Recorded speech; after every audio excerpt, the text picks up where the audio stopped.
Hey guys, today I'm here to basically, I guess, do a tell-all, but just an update on where we're at with the electrical.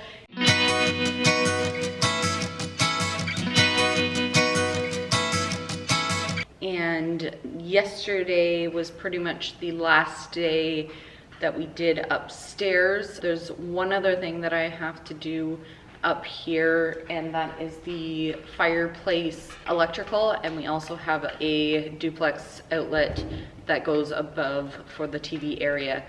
So that's one other thing that I have to do up here.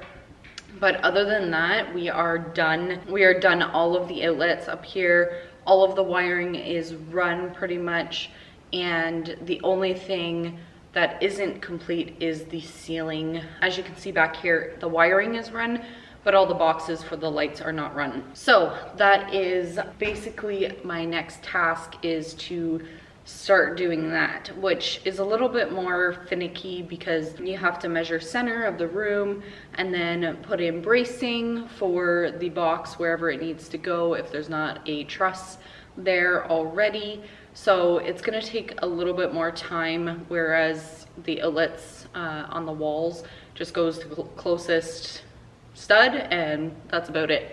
So we try and make them center to the room as much as possible. So we did add like a couple cripple studs underneath some windows and stuff like that, but for the most part we just stick to the studs. So I'll quickly run around again, show you what I worked on the last couple days, and then we'll update you downstairs as well. All right, so this is our dining room area and it is done. We have one outlet there, two here, and then we have a switch there which goes up and runs a chandelier, which also has a switch there so that if you're in the kitchen you can turn it on, and then if you're over here you can turn it on or off.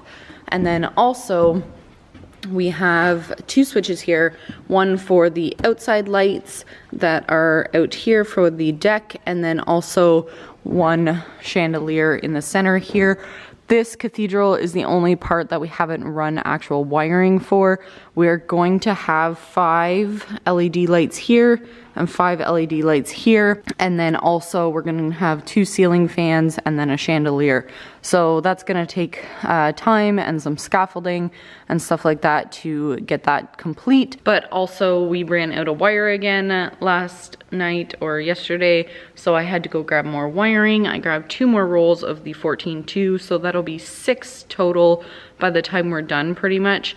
And then I grabbed another 12-2, so that is our second roll, and then I grabbed a 14-3, which is our second roll. If you want to wire a house this size, that's how much you're looking at pretty much. Okay, so moving on, we did run yesterday some wiring up there for 6 LEDs that are going in the kitchen, and I'm trying to think of what else. So the living room is now complete. We have 2 outlets on that wall, and then we will have the one in the center that I was talking about for the fireplace. And then over here on this wall we have 2 underneath each window, and then we have a crazy amount of switches which I was working on the last couple days.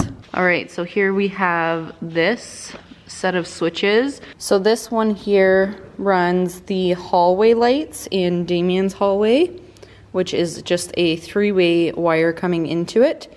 Then we have the hallway lights that go along the living room and kitchen. The center one, we run the ceiling fans. The next one runs the chandelier in the center, which is also a 3-way to the switch that I showed you over by the living room. And then the last one runs all of the LEDs along the cathedral ceiling. That is all those switches there. I can't remember if I showed you this or not, but basically we have 4 switches here. We have the closet LED for the foyer, we have the foyer light, we have an outside light here, and then we have garage lights that are on the front of the garage. So that is run, and then I worked on the kitchen outlets yesterday or the day before. So we have 2 20-amp receptacles here, and then we have 2 there as well. And there will actually be, I think, 2 more on the other side of the island because this will be like a bar top island. So I wanted to make sure that if people were running laptops or whatever, there's a place to plug in without like reaching over the counter to the like main kitchen countertop. Okay, so that's pretty much it up here. Like I said, all of the boxes for the lights are not run, but all the wiring is. Dad and Matthew ran the stove receptacle, and that is for an electric range. We are doing gas, so we don't actually need this, but Canada's code actually tells you that you need to have it there in case someone wants to ever replace the stove with an electric one. And then up above that is our receptacle there for our gas range. Dad also ran the dryer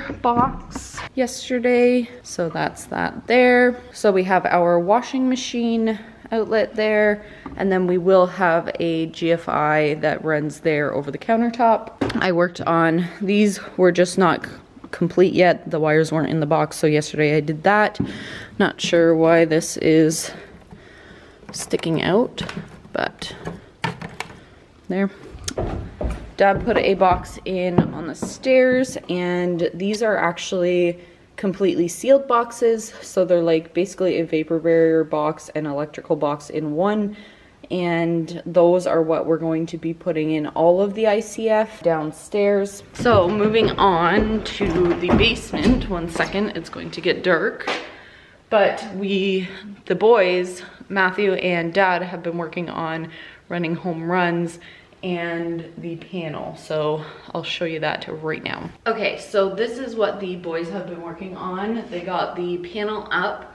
You've probably heard in my last video that they were drilling a hole through the concrete wall so that our power can come in through the panel here. So there is a piece of conduit that goes through the wall outside, and then it attaches to the panel.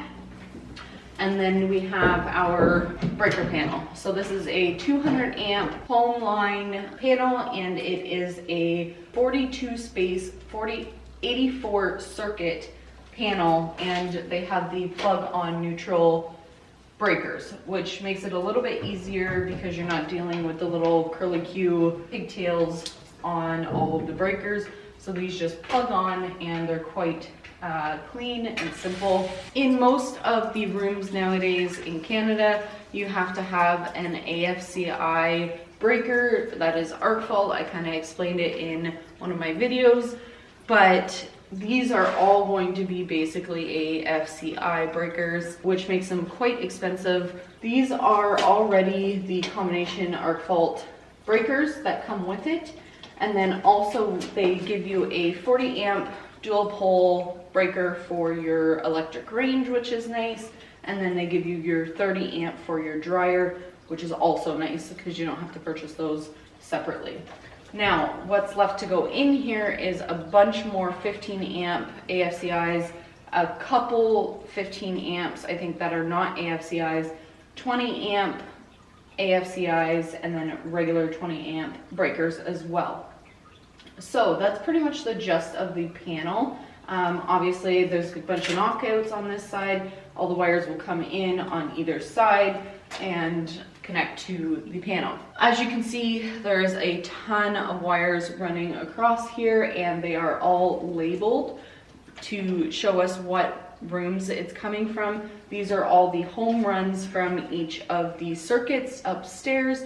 So like Damien's room is a single circuit, so there will be one single line coming all the way from his room, making its way over to the panel here, and then running down and into the panel for its own breaker. So that is basically what it is, and it's been really difficult for the boys, I think, to run wiring with all of the HVAC and everything that is confined to this one little area, because this is like the smallest part of the basement and everything is in it. We're talking gas lines, we're talking the HVAC, we're talking about the HRV, so there's pipes because of the plumbing, you're talking ABS and copper, so it's been a little bit difficult maneuvering around everything, but by the looks of it, they're doing just great. And now we're actually getting into the point where they're going to be running up to the attic and then coming across and then back down, just because they're running out of space. So I'll kind of show you what it looks like up in here at the ceiling. So this is what it looks like with all of these wires. You can see our orange there, that is our dryer. We have our stove one there, and then all of the other ones that run across. So it's looking pretty crazy, but as you can see, they're running under and over HVAC, and it has to be 1 inch away from the HVAC at least. So that's why they have a little piece of insulation just taped there to keep it away from it. And the same thing will happen with the yellow wire there. So yeah, that is our panel there. That's what Dad and Matthew have been working on while Kyle and I work upstairs. So I hope I'm not missing anything. We are getting to the point where we're nearing the end of running wire. Obviously we still have all of the basement to do and a lot of the home runs. A lot of them are done, but we have Damien's room, the spare room. We have 1 home run in the main bath to do. We have baby girl's room, the office, and then I think the rest are done. So it's still like 500 feet or more of wire to be running. And then I think that's it. And we're getting close to, I guess, needing a excavator in here to move over the panel outside so that we can run power to this eventually. So I'm trying to think of what else that needs to be done, but huge thing is all of the wiring for the mechanical room has to be done. So there's wiring, actually that's plug-in, so that just needs an outlet. The HRV just needs an outlet. This furnace is a hardwire switch, so that needs to be run. The sump pump needs its own outlet, and can't remember what else. Oh, the well pump, and there's a recirc pump. Anyways, so there's a few things that we need to do. We're getting there though, and it feels like a huge accomplishment to have all of the receptacles pretty much done upstairs, because that's a big job and it actually didn't take as long as what I was expecting. So that's awesome. If you like this video, please give it a thumbs up, subscribe to my channel if you haven't already, and we will see you next time. Thanks so much for watching. Bye.